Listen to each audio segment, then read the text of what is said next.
बातें मिल जाएंगी किसी महापुरुष से या किसी साधारण व्यक्ति से, जरूरत भी नहीं किसी महापुरुष की। लाला बाबू कलकत्ते के इतने बड़े इंडस्ट्रियलिस्ट, उद्योगपति, भयंकर घाटा हो गया, नुकसान, एकदम विचलित हो गए। सड़क पे चले जाते थे, कलकत्ते की सड़क पे, बीच सड़क पे खड़े थे। झाड़ू लगाने वाली आई, स्वीपर, कहा बाबूजी या तो उधर खड़े हो जाओ या इधर खड़े हो जाओ, बीच में खड़े मत रहो। लाला बाबू लाखों करोड़ों का घाटा हुआ था। मानो उनको लगा अरे ये कोई साधारण स्वीपर नहीं है, ये तो लगता राधा रानी आ गई। ये कहती हैं या तो इस तरफ आ जा या इस तरफ आ जा, बीच में खड़ा होके मत सोच, या तो भिड़ जा, फिर से अपने फैक्ट्री को ठीक कर ले अगर अभी तक छाती ठंडी नहीं हुई। इतने दिन तक पैसा कमाने और पैसे में लौटने के बाद तुझे मिला क्या?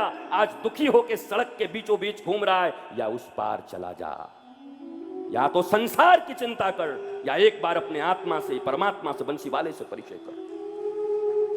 दूसरे दिन झोला लेकर फिर गए सब्जी खरीदने के लिए। हालत ऐसी हो गई थी, शाम का समय था, बाजार उठने वाली थी।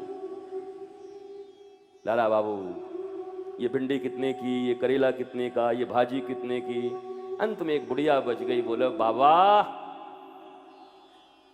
देरी मत कर, शाम होने को आई है, सांझ हो रही है, बाजार उठ जाएगी। और लाला बाबू फिर गिरे वहीं पर, उस बूढ़ी को प्रणाम किया, मैया तूने तो मुझे ज्ञान दे दिया, जिंदगी की शाम हो गई मेरी, और शाम ही क्या कहूं, रात हो गई है। और अब भी मैं सोच रहा हूं कि मैं क्या करूं, कैसे करूं। और ऐसी बात चुभी, 2 दिन में 2 घटनाएं हुई। कोई गुरु नहीं मिला उनको, किसी संत के पास नहीं गए। तुम सीखना चाहो तो इस पृथ्वी, इस ब्रह्मांड के जर्रे जर्रे में तुम्हें गुरु का दर्शन हो। न सीखना चाहो तो बृहस्पति देवताओं के गुरु हैं, इंद्र के द्वार पर गए और बैठकर नृत्य देखता था। रंभा, उर्वशी, मेनका का राजा था, सिंहासन पर बैठा था, दरबार लगा हुआ था। गुरुदेव प्रवेश कर गए, एक बार तो ठिठका, तो बगल में बैठे हुए चमचों ने कहा आप राजा हैं, याद रखिएगा कोई साधारण आदमी नहीं है। ये तो गुरुजी तो ऊंट जैसा मुंह उठाए कभी भी घुस आते हैं, इनका तो काम ही कुछ नहीं, बैठिए चुपचाप।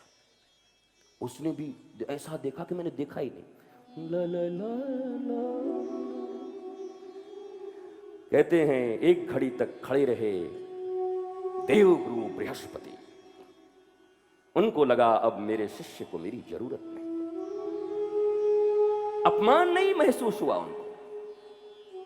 जो ज्ञान की पराकाष्ठा पर बैठा है, जो भक्ति के चरमोत्कर्ष पर बैठा हुआ है, जीव और शिव जहां एक हो चुके हैं, उनको कभी अपमान नहीं होता। मत भूल जाना कि तुम्हारी गालियों से कोई अपमानित होता होगा। महात्मा बुद्ध को तो इतनी गालियां मिली, गाली पे गाली, गाली पे गाली, गाली पे गाली। हमारे नारायण भगवान के छाती पे लात मार दिया भृगु ने सोए हुए। अकेले में कोई मार दे तो आसपास देख के आदमी बर्दाश्त भी कर लेता है, कोई नहीं देखा। पत्नी के सामने मार दे तो सड़ा हुआ आदमी भी, अरे अगर आज चुप रह गया तो पता नहीं घर में ये जीना हराम कर देगी, बात बात में कहेगी उस दिन कहां थे। वो नारायण चुप रह गए, बल्कि भृगु के पांव को पकड़कर कहा, हे ब्राह्मण देव, हे ऋषि, मेरा हृदय तो वज्र जैसा कठोर है, तुम्हारे पांव कोमल हैं, कहीं चोट तो नहीं लगी। इसलिए नारायण की अग्र पूजा होती है। ये पुराणों की कथा है। पुराणों की कथा तुम्हें क्या सुनाऊं। कई यंगस्टर्स आए हुए हैं, कोई बच्चे आए हुए हैं, कोई स्कूल से आया, कोई कॉलेज से आया। जहां मैं कोई पुराण की बात करूंगा, जहां कोई उपनिषद की बात करूंगा, बस इन बाबाओं का तो यही है, बैठ गए पुरानी कथा लेके। कोई पुरानी कथा नहीं है, तुम्हारे जीवन की कथा कह रहा हूं। टेंशन पुराना है तुम्हारा। टेंशन तुम्हारे दादाजी को था, तुमको नहीं है। डिप्रेशन में तुम नहीं हो, रुपए के लिए तुम नहीं भाग रहे। 20, 25, 30 साल के जीवन होने के बाद भी क्या पूर्ण संतुष्टि का अनुभव कर रहे हो? और कई तो ऐसे हैं जो बहस करने के लिए सामने आ जाते हैं, तुम पूर्ण संतुष्ट हो? हाँ मैं हूं। बहुत अच्छा, प्रणाम है आपको। दो चार लोगों को और कर देना यार, जब तेरे पास है तो बांटना, कम से कम तुम्हारे पास है।